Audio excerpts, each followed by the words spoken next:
Kayu. Ayo, Beb. Duh. Ya ampun, ini film kok.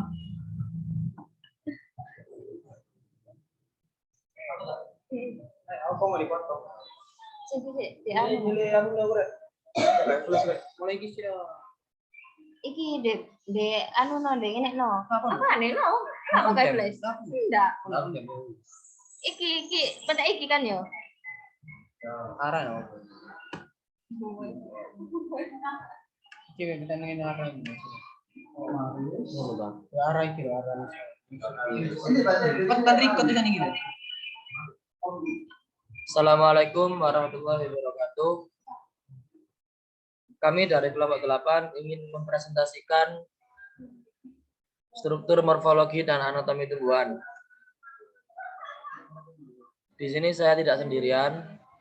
Saya dibantu oleh teman saya, Ahmad Badrul Tamam, Lailatul Amania, M. Wahyu Maulidio, dan Syarifah Fatimati Zahra. Pengertian morfologi.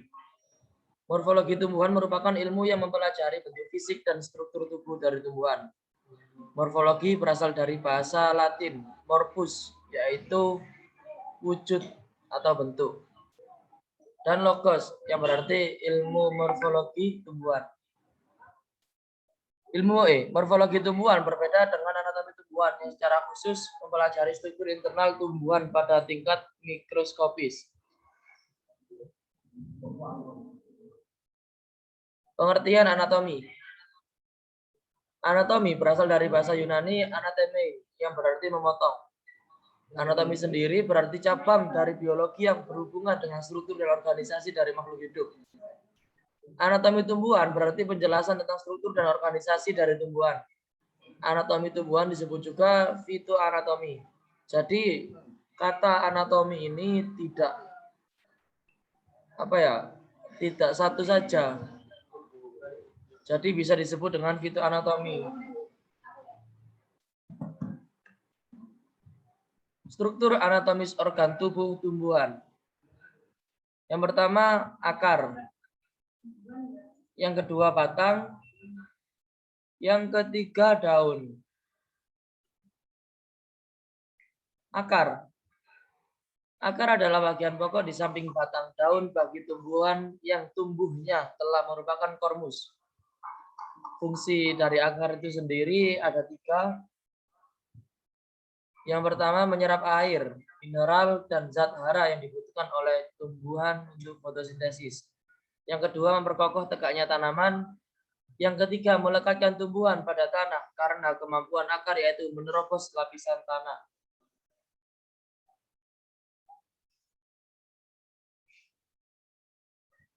Struktur luar akar. Struktur luar akar ini ada 7 bagian. Yang pertama yaitu leher akar atau pangkal akar. Bisa disebut juga dengan kolum. Seperti di gambar itu sudah ada di gambar. Jadi leher akar atau pangkal akar ini sangat mendekati dengan batang.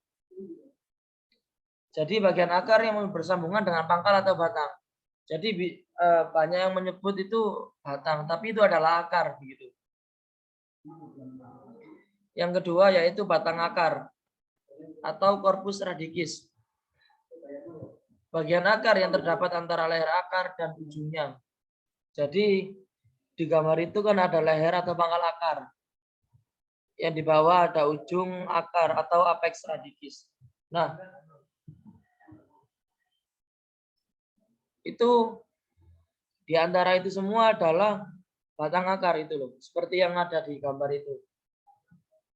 Yang ketiga yaitu cabang-cabang akar, radix lateralis, yaitu bagian akar yang tidak langsung bersambungan dengan pangkal batang, tetapi keluar dari pangkal pokok, dan masing-masing dapat mengadakan percabangan lagi. Bisa dilihat di gambar, yaitu cabang akar itu merupakan cabang, tapi cabangnya itu bisa berbentuk cabang lagi gitu loh, bisa membuat cabang lagi. Terus yang selanjutnya serabut akar atau fibrilla radicalis. yaitu cabang-cabang yang halus dan berbentuk serabut. Nah, itu ada serabut akar itu, fibrilla radicalis itu, nah itu merupakan cabang, merupakan serabut akar, yaitu apa itu cabang-cabang yang halus. Yang selanjutnya yaitu rambut-rambut akar atau bulu-bulu akar, pilus radicalis, merupakan tonjolan sel epidermis yang berfungsi untuk memperluas daerah penyerapan akar, sehingga lebih banyak air dan unsur hara yang dapat diserap. Pada tumbuhan, air jarang dijumpai adanya rambut akar. Jadi rambut-rambut akar ini seperti di gambar itu, nah itu bisa untuk membantu akar untuk menyerap mineral gitu loh. Mineral, air, atau zat hara begitu. Yang selanjutnya yaitu ujung akar, apex radicus. Bagian akar yang paling mudah terdiri atas jaringan-jaringan yang masih dapat mengadakan pertumbuhan. Nah, itu tadi sudah saya jelaskan ujung akar di bagian tanah di gambar itu. Nah, itu mempunyai fungsi mengadakan pertumbuhan. Yang selanjutnya yaitu tudung akar atau kalitra. Bagian akar yang letaknya paling ujung terdiri atas jaringan yang berguna untuk melindungi ujung akar yang masih muda dan lemah. Jadi ujung akar itu setelah tumbuh ujung akar itu sangat lemah begitu. Jadi membutuhkan tudung akar yaitu kalitra tadi. Jadi biar tanaman itu tidak layu, jadi ada tudung akar itu untuk melindungi ujung akar. Sehingga ujung akar bisa menjadi kuat. Iya begitu. Selanjutnya struktur anatomi akar. Struktur anatomi akar akan dijelaskan oleh teman saya Ahmad Badrut Tamam. Kepadanya dipersilahkan.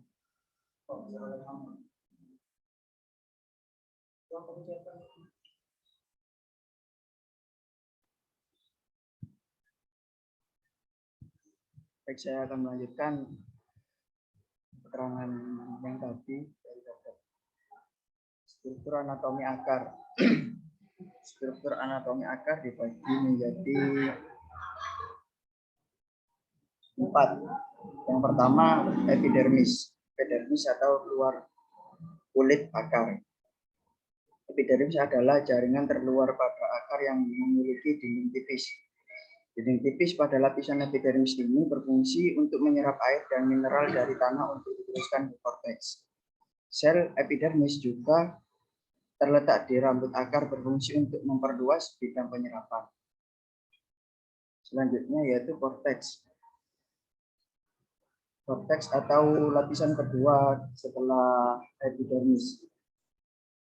Korteks adalah lapisan kedua terluar setelah epidermis. Jaringan ini berfungsi untuk tempat menyimpan cadangan makanan pada akar.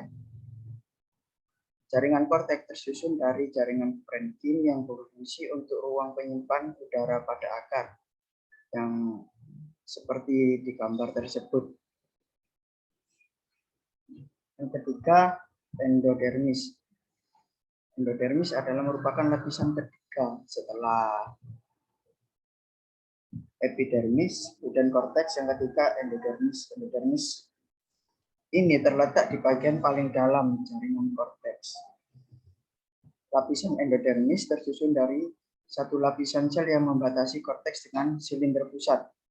Pada lapisan endodermis terdapat pita Kaspari yang berfungsi untuk mengatur jalannya mineral menuju ke silinder pusat atau pipa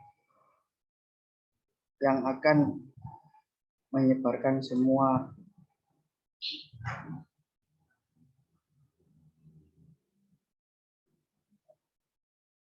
yang keempat, silinder pusat. Silinder pusat adalah bagian terdalam dari jaringan penyusun akar. Silinder pusat tersusun atas jaringan pengatur dan jaringan perisikel dan parenkim empelur. Sel perisikel pada silinder pusat berfungsi untuk membentuk cabang-cabang pada akar. Sedangkan berkas pengangkut pada lapisan stel ini terdiri atas xylem dan phloem. Xylem berfungsi untuk mengangkut air dan mineral dari tanah menuju batang hingga ke daun. Dan untuk phloem berfungsi untuk mengangkut hasil makanan dari proses fotosintesis menuju ke seluruh bagian tumbuhan. Next. Batang. Batang adalah organ yang terdiri dari sistem nodus yang berselang-seling titik dan melekat dan introdus segmen batang di antara nodus-nodus.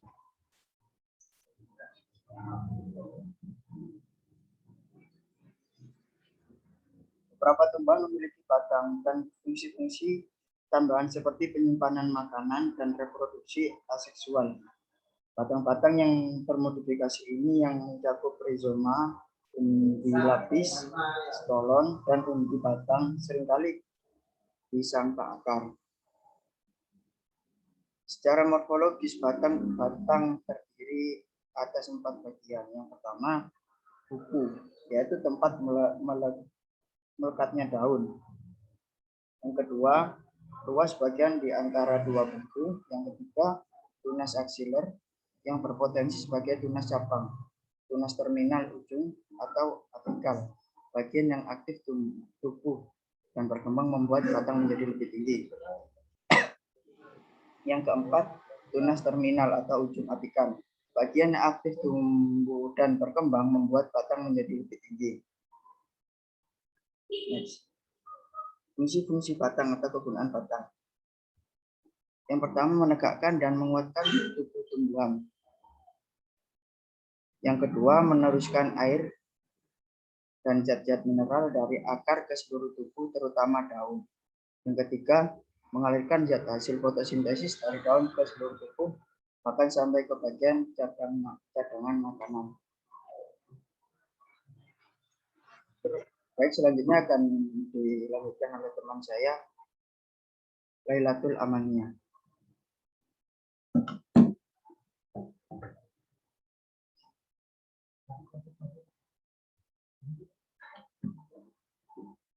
Saya akan lanjutkan struktur anatomi batang.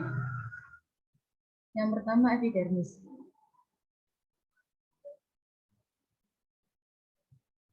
Epidermis terdiri atas selaput sel yang tersusun rapat, tidak mempunyai ruang antar sel, dan fungsi epidermis adalah melindungi batang dari kekeringan. Karena dinding sel pada batang bagian luar dilengkapi kutikula yang dapat melindungi batang dari kekeringan. Pada tumbuhan kayu tua, terdapat kambium gabus yang akan membentuk lapisan gabus untuk menggantikan lapisan epidermis yang telah rusak. Lapisan epidermis terdiri atas sel-sel mati dan lensi sel yang berfungsi sebagai tempat pertukaran gas bagian dalam tubuh tumbuhan dengan udara luar.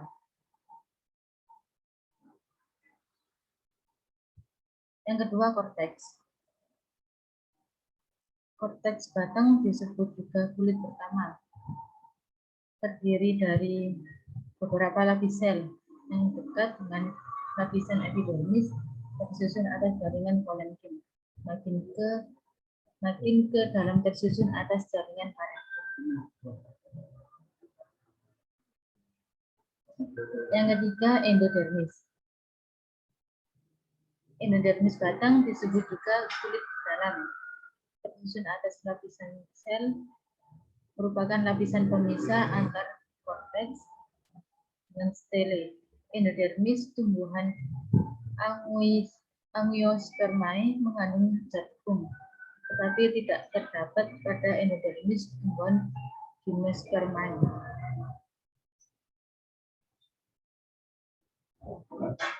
Yang keempat, stele atau silinder pusat, merupakan lapisan terdalam dari batang. Lapisan terluar dari stele disebut parisikel atau parikambium. Ikatan pembuluh pada stele disebut tipe kolateral yang artinya silem dan belum.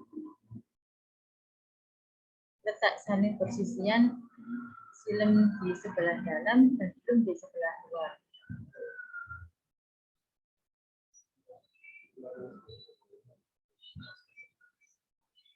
Selanjutnya, struktur penyusun batang monokotil. Yang pertama, epidermis. Epidermis merupakan struktur terluar yang disusun oleh satu lapis sel. Epidermis dilengkapi dengan stomata dan bulu-bulu. Pada umumnya, epidermis tumbuhan monokotil sama dengan tumbuhan dikotil. Yang kedua, korteks. Jaringan korteks terdiri atas beberapa lapisan. Lapisan sel dengan rongga-rongga udara di antara sel-selnya. Fungsi jaringan ini adalah sebagai tempat pertukaran gas. Yang ketiga, stele. Pada tumbuhan monokotil, batas korteks dan stele biasanya tidak terlalu terlihat.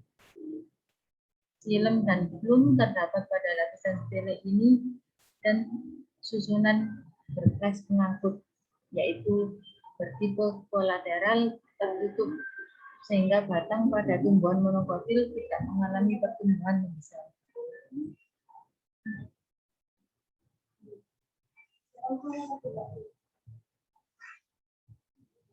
Yang ketiga, stele.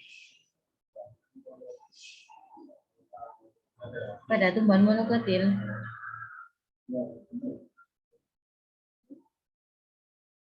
batas korteks dan stele biasanya tidak terlalu terlihat. Yang keempat, empulur. Empulur terletak di bagian paling dalam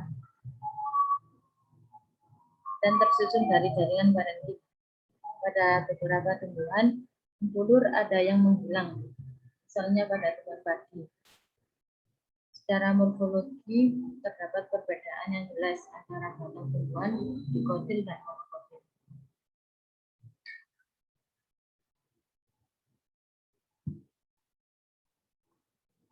Selanjutnya akan dipresentasikan oleh teman saya, Wahyu Maulidyo.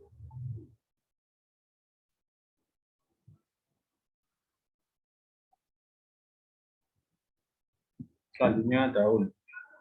Daun pada kebanyakan tumbuhan vaskular merupakan organ fotosintetik utama, walaupun batang hijau juga melakukan fotosintesis. Bentuk daun sangat bervariasi, namun biasanya terdiri atas sebuah helaian atau bed pipi yang satu tangkai daun yang menyambung daun ke batang pada nodus. Pada umumnya atau biasanya mempunyai warna hijau. Hal ini dikarenakan terdapat satu klorofil. Namun ada juga daun yang tidak kurang berwarna hijau atau bahkan tidak berwarna hijau. Hal ini dipengaruhi oleh zat klorofil. Jika daun tersebut kurang berwarna hijau atau tidak berwarna hijau, itu berarti daun tersebut tidak banyak klorofil.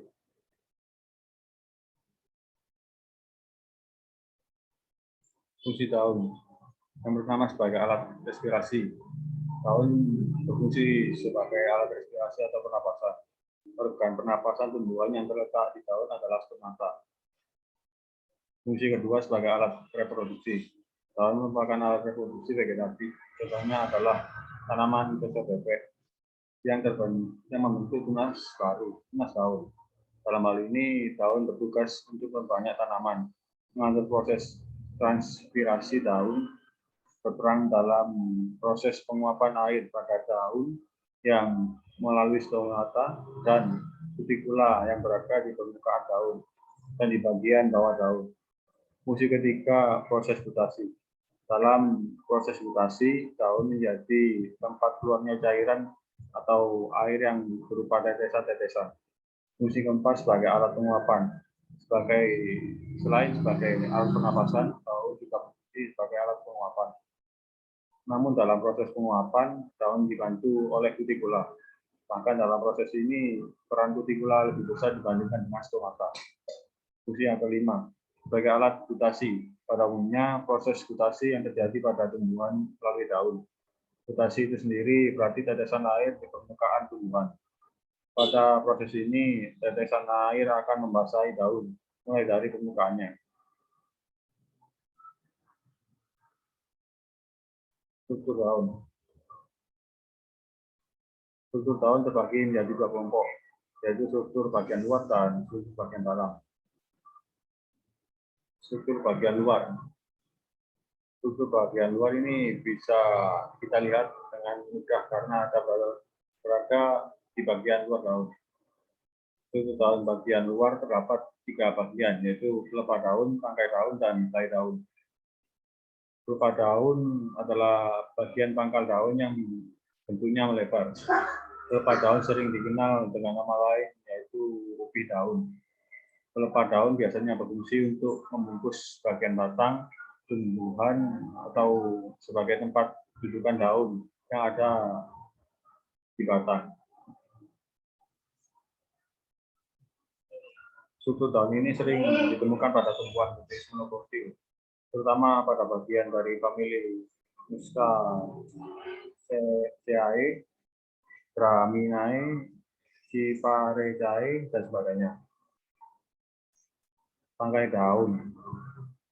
Tangkai daun adalah bagian atau organ daun yang dapat menopang atau menahan helai daun agar tidak jatuh. Pada setiap jenis daun, tangkai daun memiliki letak dan fungsi yang berbeda. Pertama, daun lengkap. Tangkai yang ada pada daun ini akan menyatukan helai daun dengan pelepah daun. Kedua, daun bertangkai. Tangkai daun pada jenis daun ini akan melekat pada buku-buku batang. Yang ketiga, daun tunggal. Tangkai daun hanya menopang satu helai daun saja.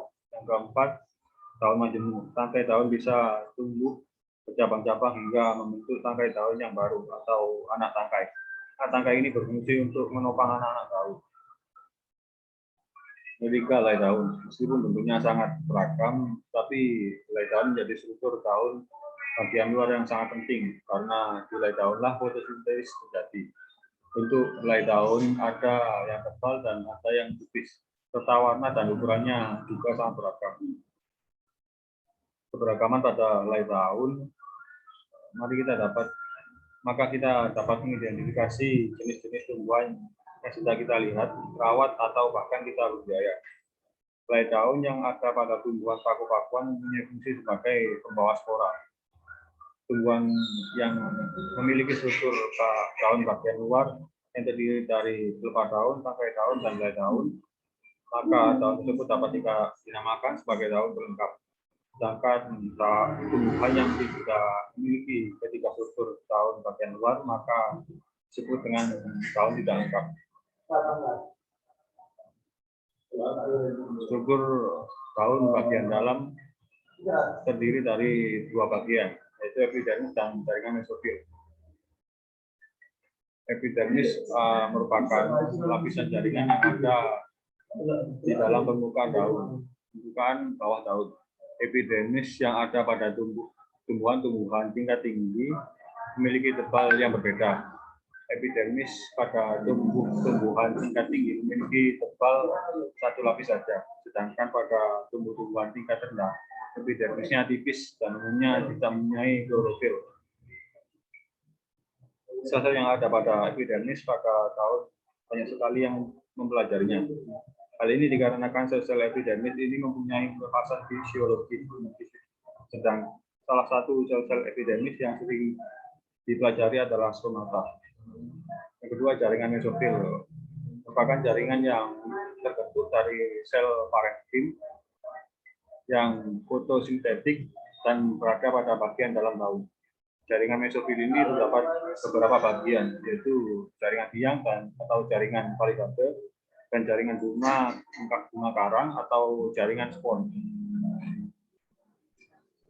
Pertama, jaringan tiang adalah jaringan yang mempunyai banyak kloroplas. Fungsi dari jaringan ini yaitu sebagai pembuat makanan. Kedua, jaringan bunga karang adalah jaringan yang rongganya berguna sebagai penyimpan cadangan makanan. Berikutnya, macam-macam tulang daun berdasarkan besar kecilnya. Tulang-tulang daun yang dikelompokkan berdasarkan besar kecilnya terdapat 3 jenis. Antara lain Pertama, ibu tulang atau kosta.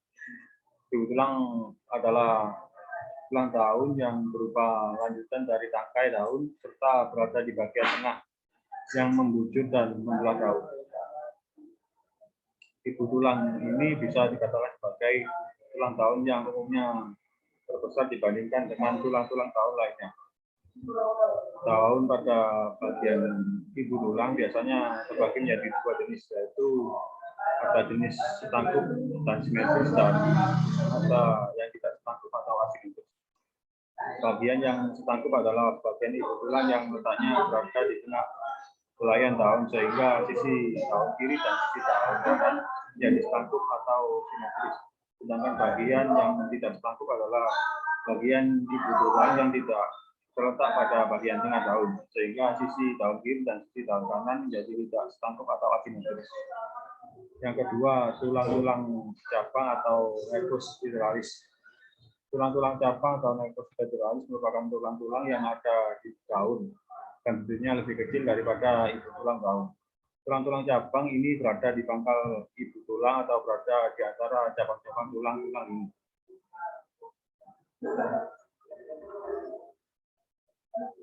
Penamaan tulang-tulang cabang ini berdasarkan jauh dekatnya dengan ibu tulang.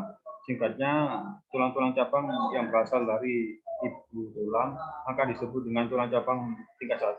Kemudian cabang 1 ini akan bercabang, maka disebut dengan cabang tingkat 2. Penamaan berlanjut hingga seterusnya. Dengan demikian dapat dikatakan bahwa setiap tulang-tulang cabang akan sangat bergantung pada ibu tulang. Jika ibu tulang tidak setangkup atau asimetris, maka bisa jadi tulang-tulang cabang ini akan menjadi asimetris juga. Yang ketiga, urat-urat daun atau pena. Pada dasarnya, urat-urat daun atau pena merupakan bagian dari tulang-tulang cabang, hanya saja dengan ukuran-ukuran yang lebih kecil. Selain itu, antara urat-urat daun memiliki tekstur yang lebih halus dibandingkan dengan tulang-tulang cabang. Tekstur yang lebih halus ini akan sulit dilihat dengan mata kita. Urat-urat daun yang satu dengan urat-urat daun yang lainnya akan membentuk sebuah susunan seperti jalan atau jalur. Dalam proses pembentukan ini, urat-urat daun dibantu oleh tulang-tulang cabang yang lebih besar. Dengan demikian, ibu tulang, tulang-tulang cabang, dan urat-urat daun saling berhubungan satu sama lain. Bahkan bisa dikatakan kalau pertumbuhan atau pembentukan bagian-bagian tersebut sangat saling menentukan. Macam-macam daun beserta susunannya akan dijelaskan oleh rekan saya, Syarifah Fatimah Tusyaro.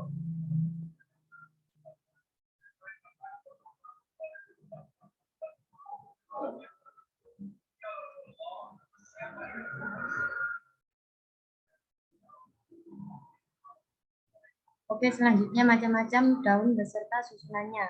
Yang pertama, tulang daun menyirip atau peninervis. Tulang daun menyirip adalah tulang daun yang susunannya berbentuk seperti sirip-sirip ikan. Susunan yang ada pada tulang daun menyirip ini sangatlah rapi. Bahkan, susunan yang rapi ini terlihat dari tangkai daun hingga ujung dari helai daun. Tulang daun menyirip biasanya dapat kita lihat pada tumbuhan-tumbuhan yang mempunyai berbiji dikotil. Adapun tumbuhan berbiji dikotil seperti contohnya saja yang ada pada gambar tersebut, yaitu pada pohon jambu biji. Terus contoh yang lain ada pada daun mangga, daun pohon rambutan, daun pohon durian, dan lain-lain. Yang kedua, tulang daun menjari atau palminervis. Tulang daun menjari adalah tulang daun yang mempunyai bentuk yang cukup besar, sama seperti dengan namanya. Maka, tulang daun ini berbentuk seperti jari tangan yang direntangkan atau dilebarkan.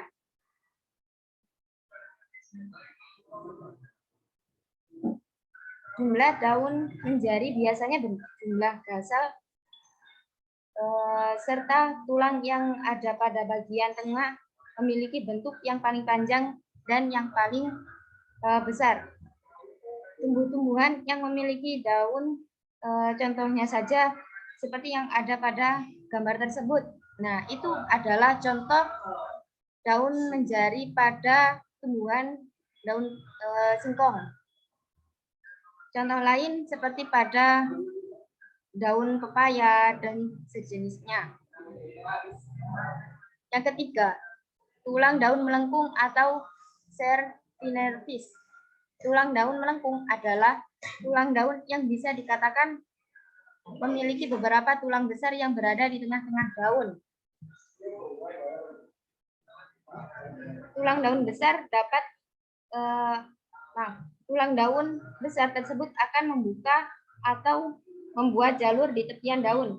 Nah, jika dilihat secara sekilas dengan mata kita, maka tulang daun ini membentuk garis lengkungan atau ujung-ujung daunnya terlihat seperti menyatu. Biasanya seperti umumnya saja, contohnya seperti pada gambar tersebut, itu seperti daun pada daun sirih.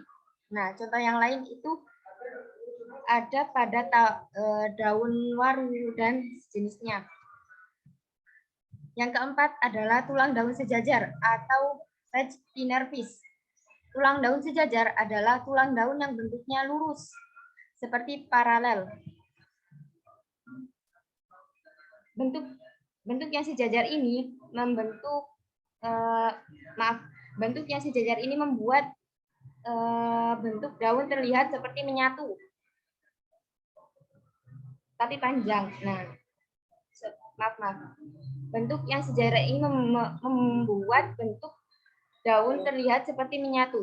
Nah, tulang-tulang daun sejajar bisa dikatakan bentuknya ya kecil, tapi ukurannya itu panjang. Tumbuhan-tumbuhan yang mempunyai tulang daun sejajar itu biasanya terdapat pada tumbuhan tebu, tumbuhan jagung, daun kelapa, daun padi, dan sejenisnya. Yang kelima, tulang daun berduri. Tulang daun berduri yang terakhir tulang daun yang terakhir adalah tulang berduri. Pada umumnya, tulang daun berduri ini masuk ke dalam jenis tanaman konifer. Adapun tumbuhan-tumbuhan yang bertulang daun berduri ini bisa kamu lihat pada pohon cemara, pohon pinus. Nah, seperti pada gambar tersebut. Nah, seperti itu. Dan pohon sejenisnya. Fungsi tulang-tulang daun. Yang pertama, menguatkan daun. Sama seperti fungsi tulang pada makhluk hidup lainnya yang berfungsi sebagai kekuatan. Begitupun tulang pada daun juga memberikan kekuatan pada daun. Tulang ini akan mampu menahan atau menopang daun dari terjangan angin. Kenapa? Ya, karena kekuatannya, maka tulang pada daun disebut dengan rangka daun atau skeleton. Yang terakhir adalah jalur pengangkutan zat-zat. Pengangkutan zat-zat makanan terdiri dari dua bagian.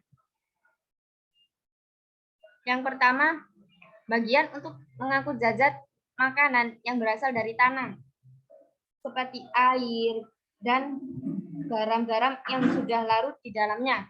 Yang kedua, bentuk bagian untuk mengangkut sisa-sisa asimilasi yang berasal dari tempat pembuatannya. Dengan kata lain, sisa-sisa asimilasi tersebut berasal dari daun dan dibagikan ke bagian-bagian lain yang sedang membutuhkan zat-zat tersebut. Sekian, terima kasih dari kelompok 8. Wassalamualaikum warahmatullahi wabarakatuh.